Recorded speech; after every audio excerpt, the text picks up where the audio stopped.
I was in the kitchen with Lily, teaching her how to make chocolate chip cookies.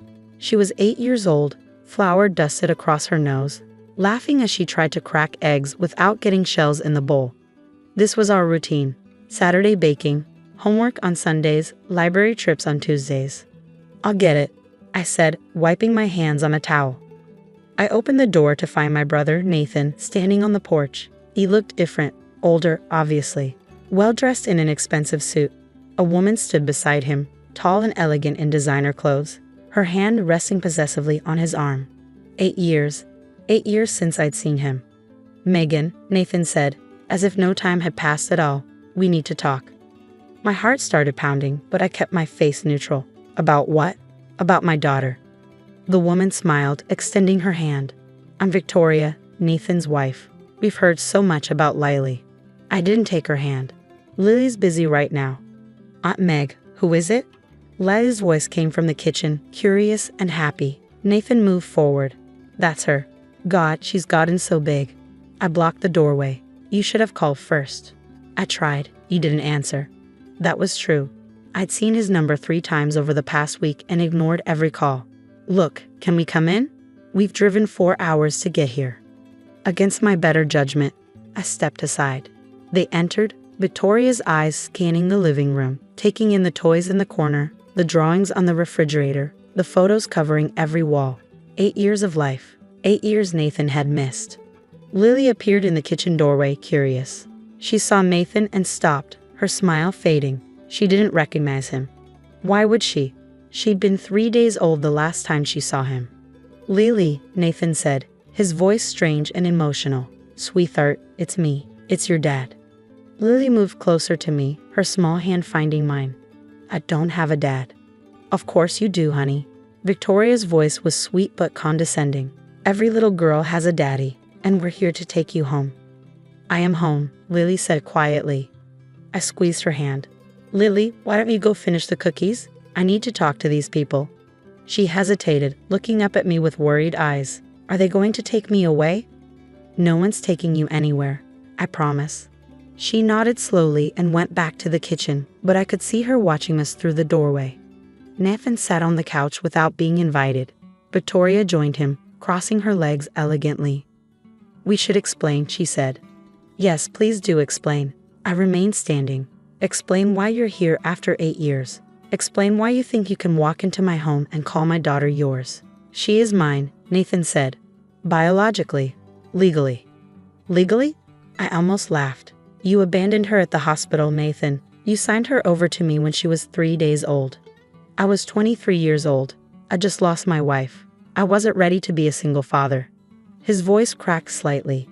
"You don't know what it was like, seeing Lily and knowing Sarah died bringing her into the world." "I know exactly what it was like because I was there. I held your hand while Sarah was dying. I was the one who sat with you in the hospital room. And I was the one who stayed when you walked away." Victoria placed her hand on Nathan's knee. He was grieving. He made a mistake, but he's better now. We're better. We're ready to be parents. Ready to be parents, I repeated slowly. "After 8 years." "Yes," Victoria smiled, as if this were reasonable. "We've been married for 2 years. We have a beautiful home in Connecticut, 4 bedrooms, a pool, excellent schools nearby. Lily would have everything she needs."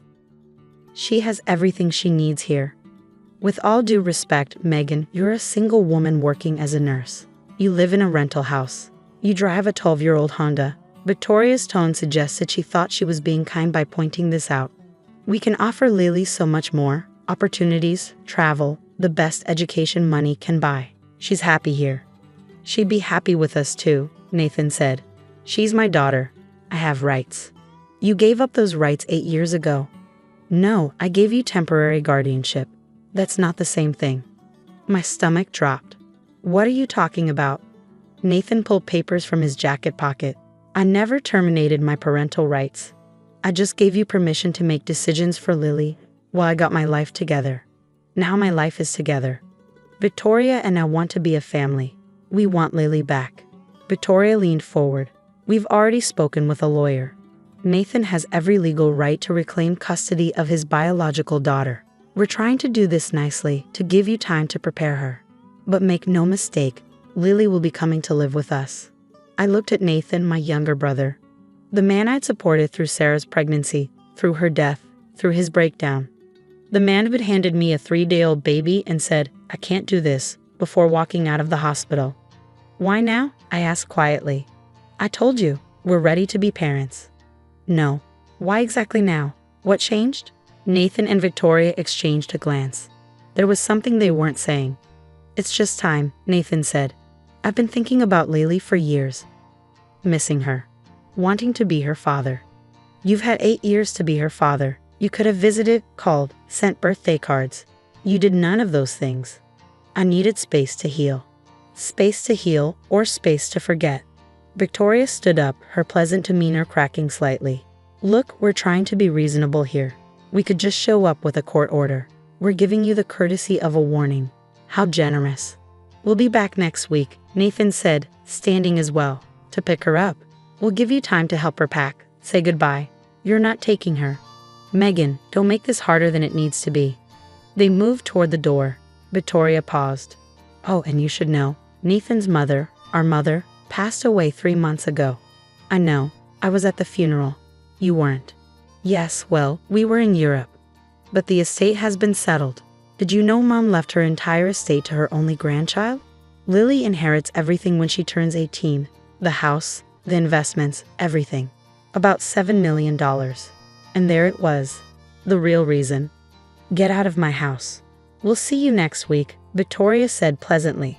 "Start preparing Lily. It'll be easier on everyone if she's ready to transition." After they left, I locked the door and leaned against it, my hands shaking. Lily appeared from the kitchen, her face pale. "Are they really going to take me away?" "No, baby, no one's taking you anywhere." But I wasn't sure I could keep that promise. Monday morning, I called my lawyer, Patricia Chen. We'd worked together before, on the guardianship paperwork 8 years ago. "Tell me you have good news," I said after explaining the situation. Patricia was quiet for a long moment. "Did Nathan actually terminate his parental rights?" "I thought he did. We signed papers at the hospital. Those were temporary guardianship papers. They gave you legal authority to make decisions for Lily, but they didn't terminate Nathan's rights as her biological father. To do that, he would have had to go before a judge, have a hearing. Did that happen?" "No. I assumed. I thought since he surrendered her to me." "Surrender isn't the same as termination."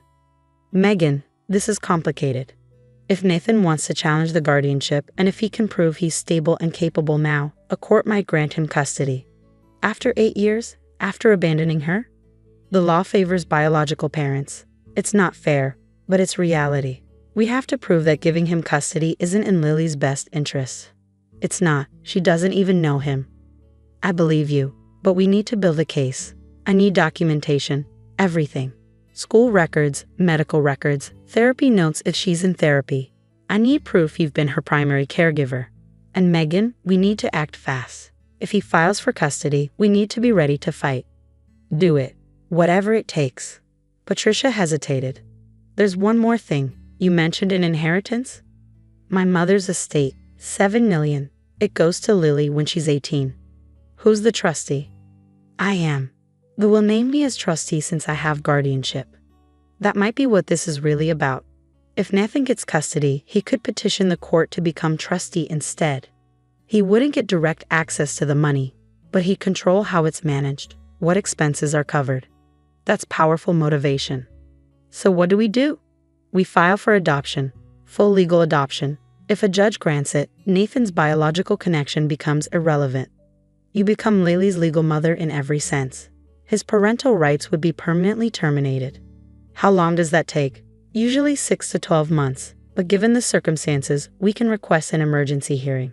We'll argue that Nathan abandoned Lily, that he's only returning for financial reasons, and that Lily's well-being requires permanency." "Do it." That week, Patricia filed the adoption petition. She also filed a motion to block any custody changes until the adoption hearing could take place. We attached 8 years of documentation, every doctor's appointment I'd taken Lily to, every parent-teacher conference, every birthday party, every scraped knee, every nightmare I'd comforted. Nathan fought back. His lawyer filed a motion to dismiss the adoption petition, arguing that Nathan had never intended to permanently relinquish Lily, that he'd been temporarily incapacitated by grief, and that he had every right to parent his biological daughter now that he was stable. The emergency hearing was scheduled for 3 weeks later. Those 3 weeks were hell. Lily became anxious and clingy. She had nightmares about being taken away by strangers. I took her to her therapist twice a week. Dr. Morrison wrote a letter for our case, stating that removing Lily from the only home she'd ever known would be psychologically damaging. Nathan called 6 times. I didn't answer. He showed up at Lily's school. The principal called me, and I had to add him to the list of people not authorized to pick her up. Victoria sent messages through social media, sweet and threatening by turns. Finally, the hearing arrived. Judge Williams was a woman in her 50s with sharp eyes and no patience for nonsense. She listened as Nathan's lawyer painted a picture of a grieving young father who'd made a mistake, who'd spent years rebuilding his life, who was now ready to be the parent his daughter deserved. Then Patricia stood up. "Your Honor, Mr. Thompson didn't make a mistake. He made a choice. He chose to walk away from a 3-day-old baby. He chose not to call, not to visit, not to send birthday cards. For 8 years, he chose absence. The only reason he's here now is money." She pulled out documents, phone records showing Nathan had never called, bank records showing he'd never sent child support, and most damning, an email from Victoria to a friend, uncovered during discovery.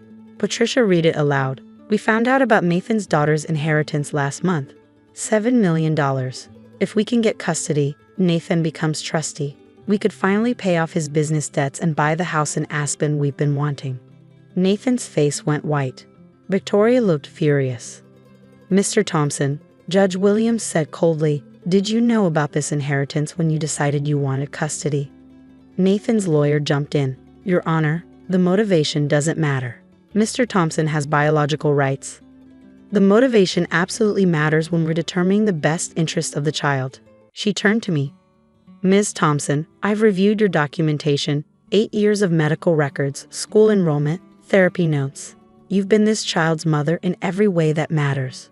She looked at Lily, who sat beside me holding my hand. "Young lady, do you know why you're here today?" Lily nodded, her voice small. "The man says he's my dad and wants to take me away." "Is that what you want?" "No, I want to stay with Mom." She squeezed my hand tighter. "She's my real mom. She's always been my mom." Judge Williams reviewed the papers in front of her. The courtroom was silent except for the sound of pages turning. "Mr. Thompson, you abandoned your infant daughter 8 years ago. You provided no financial support. You made no contact. Your sister stepped into the role of parent and has fulfilled that role admirably. Your sudden interest in custody coincides suspiciously with your discovery of a substantial inheritance." She looked up. "I'm granting Ms. Thompson's adoption petition. Her parental rights are hereby established. Mr. Thompson, your parental rights are terminated. You will have no custody, no visitation, and no authority over the trust fund. This child has a mother, and it's not you." Nathan stood up. "You can't do this. She's my daughter." "She was your daughter. You gave her up." Ms. Thompson raised her. "Now she's legally Ms. Thompson's daughter." This hearing is concluded. Nathan and Victoria left the courtroom in angry silence. I heard later that they divorced 6 months after that, once Victoria realized there was no money coming. Nathan tried to appeal the decision, but his lawyer eventually told him it was hopeless. The adoption became final 30 days later. I had Lily's birth certificate amended. Her last name officially changed to Thompson, matching mine. Her original birth certificate was sealed. As far as the law was concerned, I was her mother, not her aunt, not her guardian, her mother. That evening, we celebrated with chocolate chip cookies, the same recipe we'd been making the day Nathan showed up. Lily helped me mix the dough, flour on her nose like always. "Mom," she said quietly. "Yes, baby? Am I really yours now, like forever?" "Forever and always. No one can change that." She smiled, the worried look finally leaving her eyes. "Good, because you're the only mom I want." I hugged her tight. This child I'd chosen, this daughter who'd been handed to me in a hospital room 8 years ago, I had a brother who couldn't handle the responsibility. Nathan had given birth to her, but I had raised her, fed her, comforted her, taught her, loved her through every moment of every day. He was her biological father, but I was her mother, and no amount of money would ever change that.